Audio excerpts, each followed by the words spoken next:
Hello बच्चों, BPSC विद्यापीठ में आप सभी बच्चों का स्वागत है। मैं आज आप सभी के सामने एक विशेष सामग्री लेकर उपस्थित हुआ हूँ। वस्तुतः पिछले दरोगा की बहाली में 2-3 लॉट में हमारे बहुत सारे बच्चों की दरोगा में बहाली हुई है और उनके जो नए जनरेशन है उन्होंने काफ़ी रिक्वेस्ट किया और वीडियो में के थ्रू भी रिक्वेस्ट किया है और कमेंट भी किया है कि सर दरोगा के बारे में थोड़ा सा वैज्ञानिक ढंग से बताइए।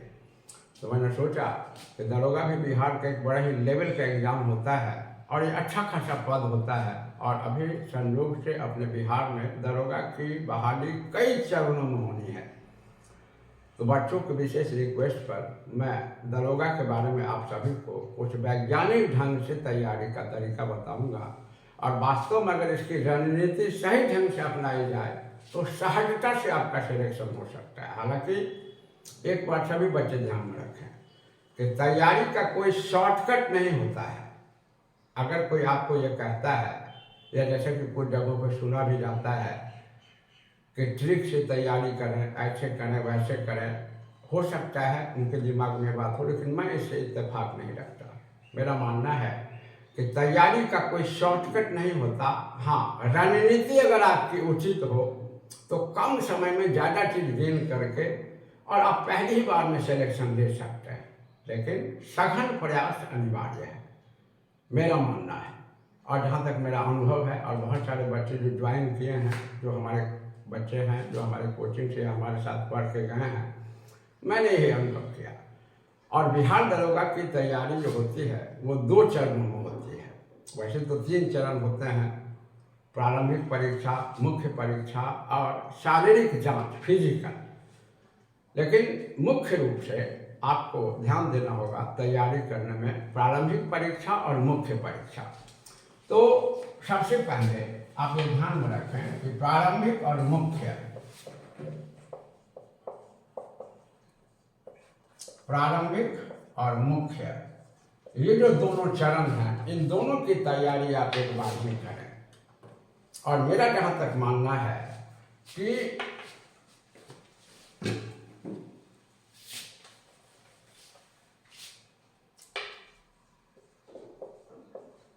बिहार दारोगा की तैयारी के लिए मुख्य रूप से जीएस के सेक्शन की बात करें तो सामान्य अध्ययन के सेक्शन की बात करें तो सामान्य अध्ययन एक व्यापक चीज है, बहुत सारे विषय इसमें शामिल होते हैं। लेकिन मेरा अनुभव कहता है कि कुछ ऐसे खास विषय हैं जिनको अगर सही ढंग से पढ़ लिया जाए वैज्ञानिक ढंग से तो आपका सिलेक्शन बड़ा आसानी से हो सकता है। अब जैसे देखिए कि बिहार दरोगा के लिए किस किस विषय को ज़्यादा फोकस करें, तो सबसे पहले हम विषय की बात करें तो बिहार दरोगा में जिन जिन विषयों को आपको फोकस करना है उनमें एक है भारतीय इतिहास, दूसरा है राज्य व्यवस्था तथा भारत का संविधान, तीसरा है भूगोल, चौथा है जीव विज्ञान, पांचवा है आपको समसामयिक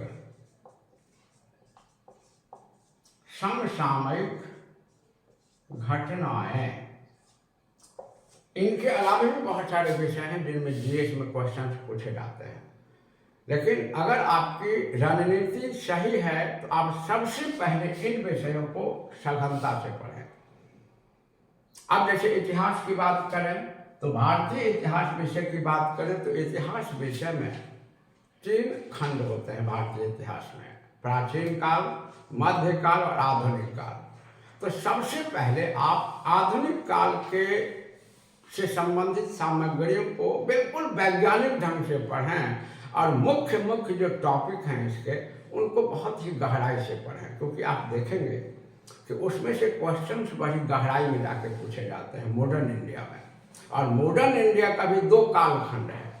एक कालखंड है मॉडर्न इंडिया का, भारतीय इतिहास का एक कालखंड है 1857 से पहले और एक है 1857 के बाद। तो यदि आप सही ढंग से देखें तो आप देखेंगे कि प्रश्न तो मॉडर्न इंडिया से पूछे जाते हैं, 1857 से पहले से भी प्रश्न पूछे जाते हैं, 1857 के बाद से भी प्रश्न पूछे जाते हैं। लेकिन दोनों कालखंड की बात करें तो 1857 के जो बाद की घटनाएं हैं, अर्थात राष्ट्रीय आंदोलन की जो घटनाएं हैं, उनमें प्रश्न बड़ी गहराई से पूछे जाते हैं। तो 1857 के जो पहले की घटना है उनको तो जरूर पढ़ें, लेकिन 1857 के जो बाद की घटना है उनको थोड़ा गहराई से पढ़ें और प्राचीन काल को भी ध्यान में रखें, मध्यकाल को भी ध्यान में रखें, एक सरसरी निगाह से पढ़ जाएं और सबसे पहले 1857 के कालखंड के बाद वाली घटनाओं को बिल्कुल गहनता से पढ़ जाएं, तो इतिहास के बहुत सारे प्रश्न सहजता से आपसे बन जाएंगे। इसके अलावा 1857 के पहले वाली घटनाओं को जब से यूरोपियनों का आगमन शुरू होता है तब से लेकर 1857 के क्रांति तक के चीज़ों को पढ़ें, लेकिन सबसे पहले 1857 के बाद की चीज़ को खूब बढ़िया से पढ़ जाएं।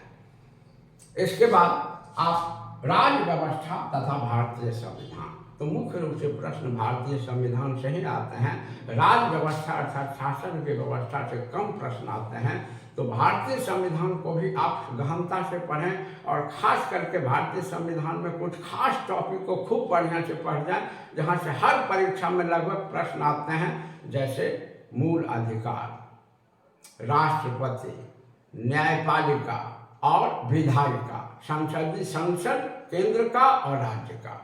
इन सब से आप देखेंगे हर बार के प्रश्न में मैक्सिमम सवाल इसी क्षेत्र से रहते हैं।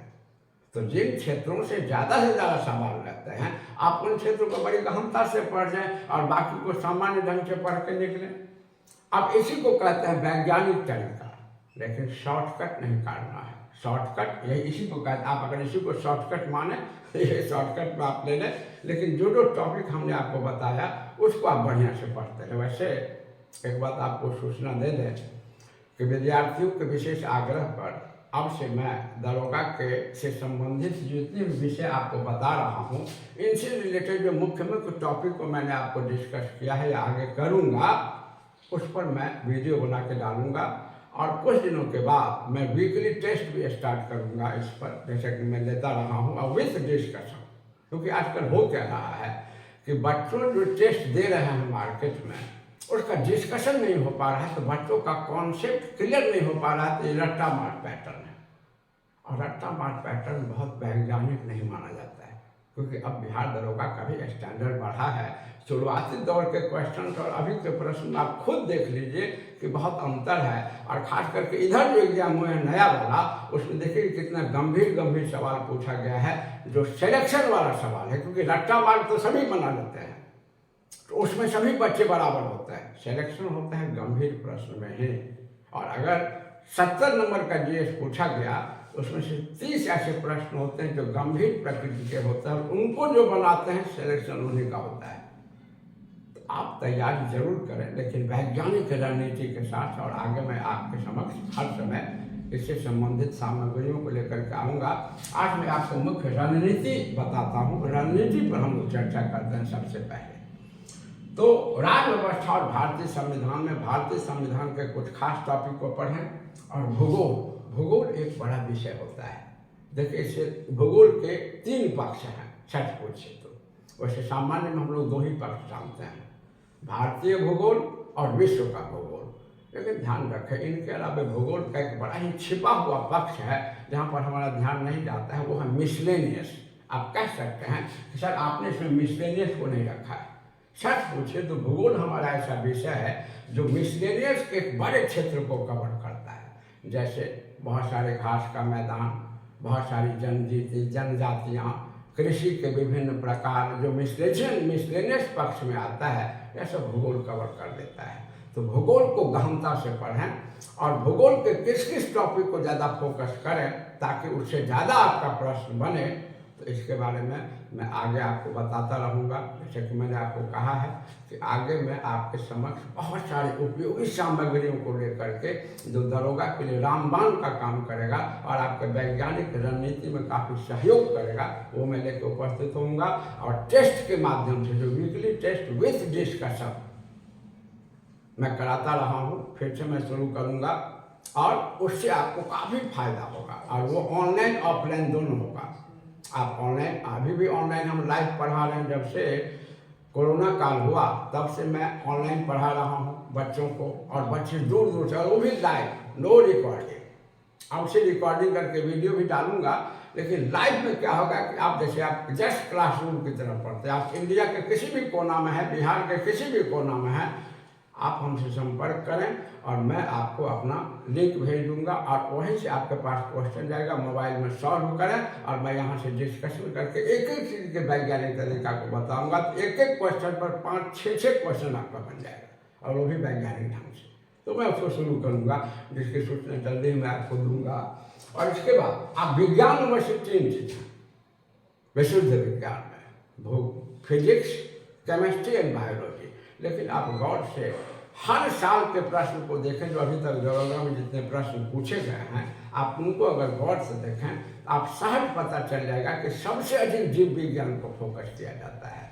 तो सबसे प्रथम चरण में आप जीव विज्ञान को खूब बढ़िया से पढ़ें, और इसके बाद फिजिक्स को भी इग्नोर नहीं करें। अभी आपके पास काफ़ी समय है और वैकेंसी आने ही वाली है, समय है, लेकिन तो आप सबसे प्रथम चरण में जीव विज्ञान को काफ़ी बढ़िया से पढ़ जाएं। उसके बाद केमिस्ट्री को जो रिएक्शंस और फार्मूला वगैरह होता है आप देख लें, उससे ज़्यादा सवाल आते उसको पढ़ जाएं, और फिजिक्स को लास्ट में एक सरसरी निगाह से पढ़ जाएं। लेकिन तीनों विज्ञान में सबसे अधिक फोकस आप जीव विज्ञान पर पढ़ें। और देख लें आप कि मुख्य परीक्षा में बिहार में खास करके जीव विज्ञान में बहुत गहराई से, इवन के +2 लेवल के क्वेश्चन भी पूछे जा चुके हैं। आप उसको ठीक से पढ़ें। इसके बाद मैं बताना चाह रहा हूँ कि जीव विज्ञान में जिन जिन टॉपिक को ज़्यादा फोकस करें, जैसे जीव विज्ञान में आप बराबर देखेंगे रेस्पिरेटरी सिस्टम, सर्कुलेटरी सिस्टम और डाइजेस्टिव सिस्टम। वैसे तो हमारा पूरा शरीर सिस्टम ही है, और बायोलॉजी में बहुत सारे सिस्टम होते हैं, लेकिन आप बराबर प्रश्न देखेंगे कि रेस्पिरेटरी सिस्टम, डाइजेस्टिव सिस्टम और सर्कुलेटरी सिस्टम, इन 3 सिस्टम से बहुत सारे प्रश्न पूछे जाते हैं बायोलॉजी में। इनमें श्वसन तंत्र, पाचन तंत्र और परिसंचरण। परिसंचरण तंत्र का अर्थ है बच्चा लोग, परिसंचरण तंत्र का अर्थ है रक्त का परिसंचरण। और जीव विज्ञान में आप चूंकि जंतु के अलावा पादप का भी अध्ययन होता है, तो प्लांट के संदर्भ में भी प्रश्न पूछे जाते हैं, और प्लांट के संदर्भ में भी श्वसन और पोषण।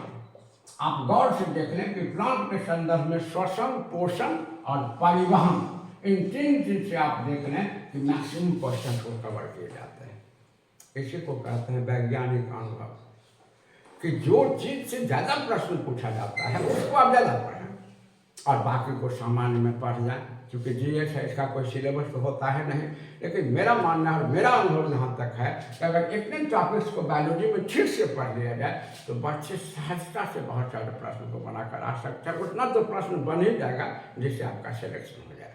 इसके अलावा केमिस्ट्री में कुछ फार्मूला के बारे में पढ़ लें, कुछ हल्का फुल्का रिएक्शंस के बारे में पढ़ लें, और फिजिक्स में मेनली हमने देखा है कि सबसे ज़्यादा क्वेश्चन लाइट चैप्टर से होते हैं। सबसे अधिक प्रश्न लाइट चैप्टर, क्योंकि लाइट चैप्टर का एक्सपेंशन बहुत ज़्यादा है और मैक्सिमम क्वेश्चन लाइट चैप्टर से होते हैं। तो केमिस्ट्री का फार्मूला और फिजिक्स का लाइट, ये प्रथम चरण में पढ़ लें पूरी गहराई से, और बाकी की चीज़ को भी पढ़ते रहें। ऐसा मैं नहीं कह रहा हूँ कि उसको इग्नोर करें, लेकिन जो टॉपिक मैं आपको बता रहा हूँ उसको गौर से पढ़ें। और मैं भी आगे के वीडियो में डिफरेंट टिपिकल टॉपिक को लेकर के आपके सामने विच क्वेश्चन जो देखिए पूछे गए हैं और इस पर किस तरह से पढ़ाई की जानी चाहिए, तो आपको काफ़ी लाभ मिलेगा इससे। इसके बाद समसामयिक घटनाएं, तो समसामयिक घटनाएं तो भाई बहुत बड़ा एरिया कवर करता है। हमने दरोगा में फील किया है 20-15 क्वेश्चन समसामयिक घटनाओं पर होता है, उसको जरूर पढ़ें। तो प्रथम चरण में आप सबसे पहले इतनी चीज़ों को गहनता से पढ़ जाएं, तो मेरा विश्वास है कि दरोगा की परीक्षा को आप पहली बार में ही बढ़िया से क्रैक कर सकते हैं और इसमें सिलेक्शन लेवल में कोई दिक्कत नहीं होगी आप, लेकिन वैज्ञानिक ढंग से पढ़ें। और ये शॉर्टकट और फार्मूला वाला जो आजकल कह रहा है लोग, ट्रिक वाली बात जो होती है, इसको छोड़ दें। ट्रिक वाली बात कहाँ चलती है? अब आज से 10 साल पहले जो प्रश्न आते तो इसमें कुछ ट्रिक काम भी कर जाता था। अब वो स्टैंडर्ड नहीं हमारे दरोगा का है। हमारे दरोगा का स्टैंडर्ड बचा हुआ है और अच्छे खासे पढ़े लिखे बच्चे दरोगा में अप्लाई कर रहे हैं, तो वो जो आप करेंगे वो बहुत लाभकारी नहीं होगा, उससे पिछड़ ही जाएंगे। तो क्यों नहीं हम वैज्ञानिक ढंग से जब मेहनत भी करें तो वैज्ञानिक मेहनत करेंगे तो उपलब्धि हमारी रहेगी, और अगर अवैज्ञानिक मेहनत कर दिए तो मेहनत भी कोई उपलब्धि भी नहीं रहेगी। तो ऐसी गलती ना करें। अब है कि इन चीज़ों की तैयारी जो आप करें वो कैसे करें, आपकी सामग्री कैसी हो। देखिए, इसका कोई मायने नहीं रहता है कि आपने कितना पढ़ा, मायने इस बात की होती है कि आपने कितना परीक्षोपयोगी सामग्री को पढ़ा।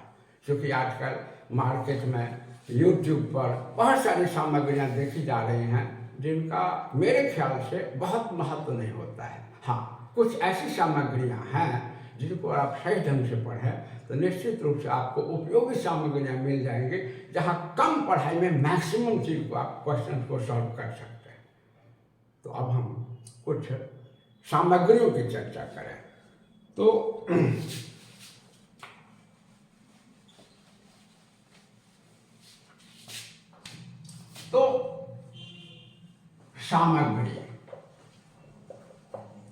सामग्रियाँ जो स्तरीय हो, जहाँ से आपका अधिक से अधिक सवाल बने। तो मेरा जहाँ तक अनुभव है, वैसे तो मार्केट में बहुत सारे गाइड हैं, वैसे तो नियम कहता है एनसीईआरटी पढ़ें, लेकिन एनसीईआरटी पढ़ना तो दरोगा के लिए बहुत उपयोगी नहीं होगा, डायरेक्टली बहुत सारा थॉरो होता है। लेकिन आप ऐसी सामग्री पढ़ सकते हैं जहाँ एनसीईआरटी को ज़्यादा ज़्यादा महत्व दिया गया है और उससे बहुत सारे प्रश्न भी आते हैं। और मेरा मानना है कि जितना मैंने सामग्री बाजार में देखा है उसमें सबसे उपयोगी दरोगा स्तर के लिए सामग्री आपको क्राउन में आपको मिलेगा, मेरा मानना है। क्योंकि हमने उसको जब देखा है हमको पता चला उसमें अक्षरशः एनसीईआरटी को फॉलो किया गया है और उसके बहुत सारी चीज़ जो हैं वो डायरेक्टली प्रश्न में आ जाते हैं। वैसे आजकल बच्चे लूसेंट भी पढ़ते हैं, आप पढ़ सकते हैं, लेकिन मेरा मानना है कि क्राउन उससे ज़्यादा उपयोगी है।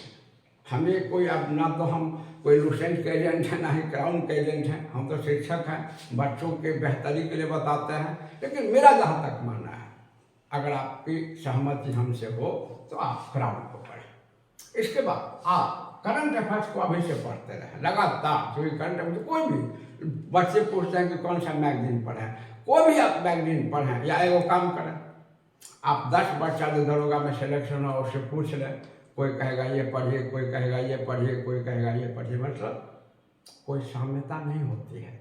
आप प्रतियोगिता दर्पण पढ़ सकते हैं, आप सामान्य ज्ञान दर्पण पढ़ सकते हैं, आप दृष्टि का पढ़ सकते हैं, आप आजकल जो एक आधा आता है एडुटेरिया उसका पढ़ सकते हैं। जो पढ़ें सब में उपयोगी करंट अफेयर्स समान होता है। लेकिन एक चीज़ जरूर करें कि जब आपके परीक्षा का समय आए तो परीक्षा से 1-1.5 महीना पहले जो घटना चक्र का जो आता है उसको जरूर से जरूर पढ़ें। तो घटना चक्र की जो सामग्रियाँ देखी गई है, जहाँ तक मेरा मानना है, हालांकि घटना चक्र वालों से हमारा कोई संपर्क, किसी से हमारा कोई संपर्क नहीं है। और वैसे भी समझिए हम लोग शिक्षक हैं और 26 साल से पढ़ा रहे हैं, और अगर बच्चों को कोई अवैज्ञानिक बात बताएंगे तो हमारी साख घटेगी।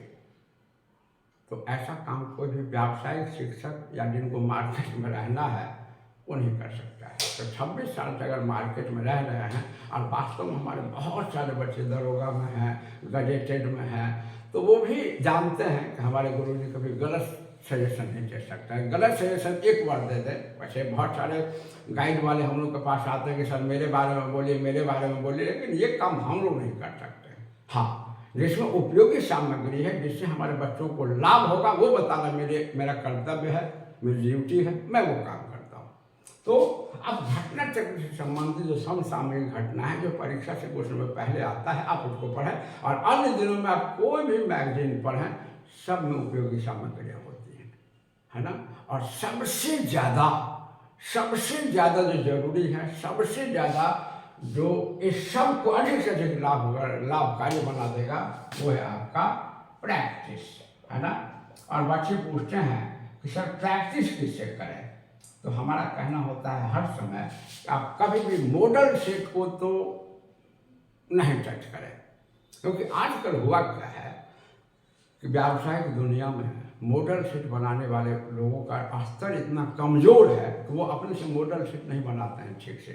उस मैगजीन से 10 क्वेश्चन, उस मैगजीन से 10 क्वेश्चन लेकर के बना देते हैं, ना स्तर का पता है, ना उपयोगिता की जानकारी। तो मॉडल सेट बनाएं, लेकिन सबसे पहले जो सबसे लाभकारी होगा वो होगा कि दारोगा में जो प्रीवियस ईयर में पूछे गए हैं, दारोगा